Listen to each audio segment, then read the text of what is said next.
bottom. No, it's just been straight down. Oh, shucks. To finish. If only this one call went our way. Okay, well, now the power rankings are done. Thank God we didn't get to the 100th rant tonight. Oh, let's do it. Let's get it. Please, not, no. Please, save my soul. That's a good transition to the preview. The preview of Thursday night's game. All right, moving on. So, Jay, do you have anything else you want to add?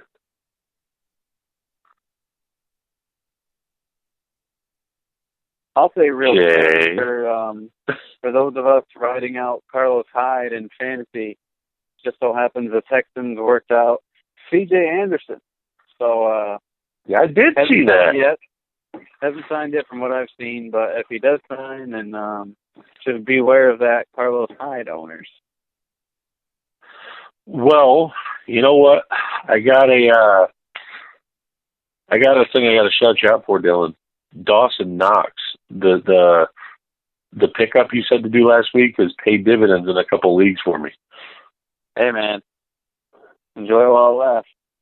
Rambo Knox looked good. I think he's going to be a new staple in that offense. I was just going to go the opposite way. I mean, it doesn't seem like thus far Allen is much of a tight end guy. He doesn't mind taking shots to those receivers at all, way down the field. So, I mean, he's certainly someone who seems to have a knack for the end zone. I mean, at least I believe he has 2 touchdowns thus far. So, yeah, I mean, like we always say, tight end's a shallow position. If you can get Knox on your team, and especially this week, I mean, the Bills are going to have to do a lot of throwing to stay in this game, so it's really not the worst week to put him out there. The Patriots obviously have those athletic linebackers, but I think they're going to be focused on other things, the running game in particularly, and they probably having a spy on Josh Allen for his rushing ability. So there might be some openings for Knox this week. I wouldn't blame you. I wouldn't blame you for streaming him. Oh, God, no. I mean, him and James O'Shaughnessy, I want to play one tight end, one end flex. They're both putting up good numbers. Yeah, I mean, it's always fun riding that train of streaming tight ends. It's cool. You know, whether it's Vernon Davis or Darren Waller, who's been the gem this year, it's a lot of fun. Yeah. I did not expect it. I expected him to come out and be decent, but not the way he's like playing. I'm like, good God, this guy came out of nowhere. Yeah, he's a cool story. Any other Fantasy Files news that you want to share for us? Yeah, Dillon, I want a damn running back. Maybe you shouldn't have drafted 2 first-round quarterbacks. Perfect transition, actually. I didn't even have 2 first-round picks. That was an asinine statement. I didn't say 2 first-round picks. I'm just saying 2 first-round quarterbacks. The biggest news in the fantasy world that we all bared witness to on Sunday was the injury to Giants running back Saquon Barkley. He has Everyone's buckled. That's right. Number 1 pick in probably 9 out of 10 leagues. It's a high ankle sprain that, according to reports, could sideline him anywhere from 4 to 8 weeks. So, Jay, you are in luck. The hot waiver wire pickup this week is going to be Mr. Wayne Gallman, and he is far from the talent that Saquon Barkley is, but he is a starting running back, and that is gold in fantasy football. Considering that without Saquon Barkley, they're just going to throw the ball all over the yard, he is not a viable starting running back. That's terrible. The Daniel Jones show.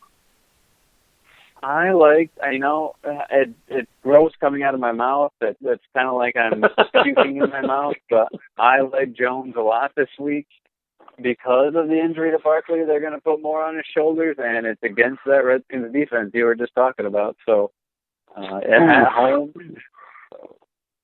Josh Norman, meet the young man. Daniel Jones, you could do a lot worse than playing him this week if you're streaming quarterbacks. Well, okay. What about a good flex position? What about your flex position? I'm saying a good flex pickup is what I'm saying off the waiver wire, if there was one to keep an eye on. Well, Golden State isn't playing this week, but he's a good pickup. If he's not, if he still is free in your league, you can be savvy and pick him up while they're getting good, while Daniel Jones looks good. Otherwise, so you threw me off here, but ooh, I mean, in threw our the league Agent alone, Busby off. sorry, but in our league alone, I mean, somehow Sterling Shepard's on the waiver wire, Mike Williams, Demarcus Robinson, Paul Richardson. Philip Dorsett actually is very interesting because when Antonio Brown has not been on the field, Philip Dorsett has been putting up pretty good numbers in the Patriots offense, and now you have Edelman with a chest injury that was reported as not serious, but who knows what happens by the time the game rolls around. Dorsett's not a bad pickup. And then you have Mr. Adam Humphrey, who saw plenty of targets last week, racked up 93 yards, and now on the road at Atlanta. I mean, they're probably going to be throwing a lot, and if it gets ugly, they might even put Tannehill in. And if Tannehill doesn't feel comfortable pushing the ball downfield right away, then I think Adam Humphries could have a pretty big day. Okay, I got a question for you. I have had this rotational of like weeks where one of my wide receivers does well and the other one completely takes crap. I have Hopkins and Evans. Should those two not be able to pump out points every week? Like I'm pretty sure Hopkins put up like 6 points last week. Yeah, Hopkins was unfortunately a dud this week. I think that was the second week straight. But, you know, I mean, he faced Jalen Ramsey once already, so you kind of expected that. Now he's at Carolina. So should I start him? You should absolutely always start Hopkins. He's proven over his career to be matchup Oh, no, proof. trade Hopkins away. Or you could trade him to two Jay. quarterbacks for no reason. But yeah. I'm wondering if I should play I am going Terry to McLaurin or trade Hopkins. a quarterback for a running back soon. No, and that's I was just going to go into that, D. You're going to run into those situations where it's like, okay, I have my locked-in guy on a weekly basis in a bad matchup, and then I have this guy who's been up and down, and he's giving me big games, and it's a good matchup, so I don't know. My advice is to always find a way to get that guy on your bench in your flex spot. You know, keep your constant guy in there at number one, and just know that the good times are going to come, you know. The good times. Okay, Amari Cooper against New Orleans or Terry McLaurin against Washington? I'm pretty sure I'm going to go McLaurin.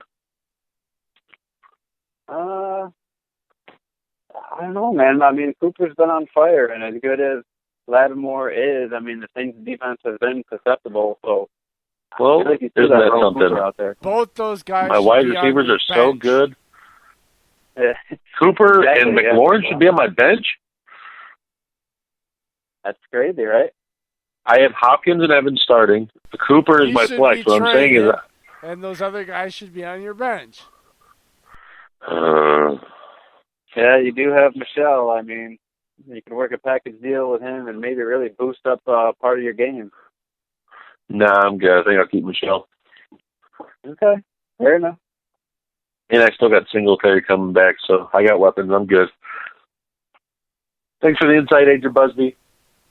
Oh, yeah. I mean, how about Russell Wilson being the first player, I think it was since 1950, to have 400 passing yards, 2 touchdowns through the air, 50 rushing yards, and 2 touchdowns on the ground.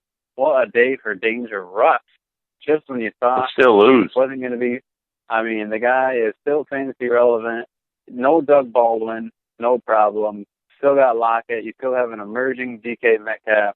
And Russell is just, he's Russell.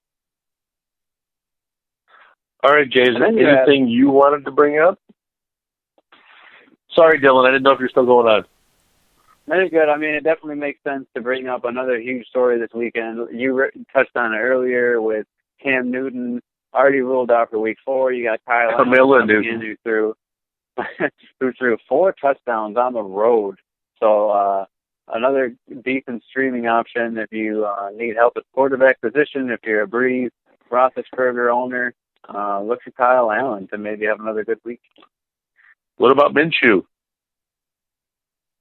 Always with the Minshew, right? I mean, the chemistry with DJ Chark, and I'm not sure about if Chris Conley's healthy right now or not, but I do like Minshew a lot. I'm not sure about all their different matchups, but I mean, who knew? Who knew the plethora of options would be there?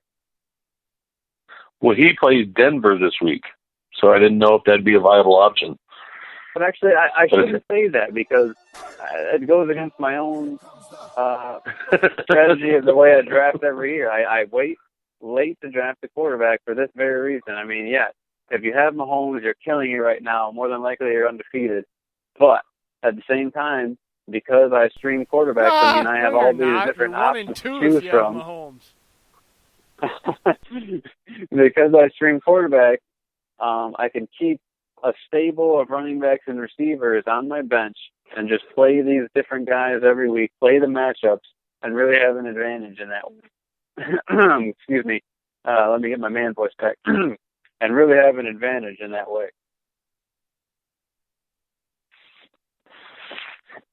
I am not having a problem at receiver or quarterback or tight end. I am having a problem at freaking running back. And that will happen. And I don't know whether to play Michelle or Singletary. Waive them both. No, that just be done. And at the beginning of the season, you had the strategy right. You said, listen, I'm all set. I got my PPR running backs, James White and Tariq Cohen. But this is what happens sometimes. There's a team like the Patriots who gets up early, and they can just ground and pound the rest of the game. And, I mean, with Tariq Cohen, I'm not sure. Nagy just really hasn't carved out a role for him yet. I mean, he's playing the slot. He's doing these different things, and it's not consistent, and there's no... He's running Cohen on inside zones and trying to use Montgomery on receiving downs. I don't get it. Yeah. Trying to throw Patterson in there just to be tricky, and I don't know. Matt Nagy is starting to turn into a younger, even loonier, crazy, can't figure him out Mike Martz than he is Andy Reid. I'm sorry. He's literally doing shit that don't make sense. Like Dave just said, you use your power back on passing downs and your passing down back on power run plays. What the hell are you doing? And why would you play a team in your division and have your quarterback that's inaccurate, who they've had all offseason to prepare for, have him throw the ball like over 40 times and not run the ball? Like, he's getting loony.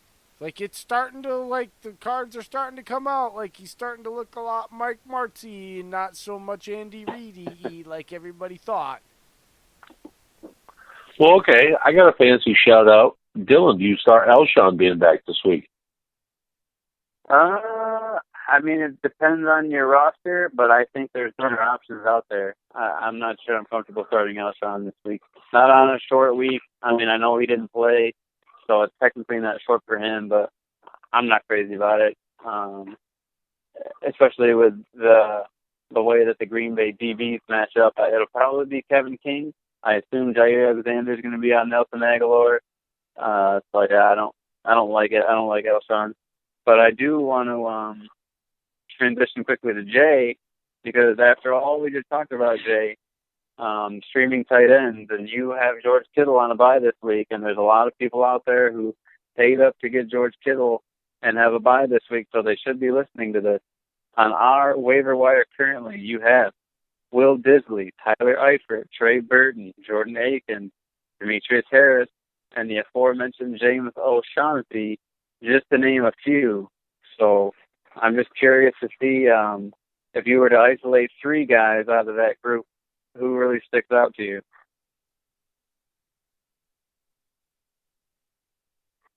Okay. And I won't even put the pressure on him because he is facing you, D. They're talking about the Packers and Preston Smith on NFL Network. They're highlighting their defense, and I'm like sucked into it. I love it.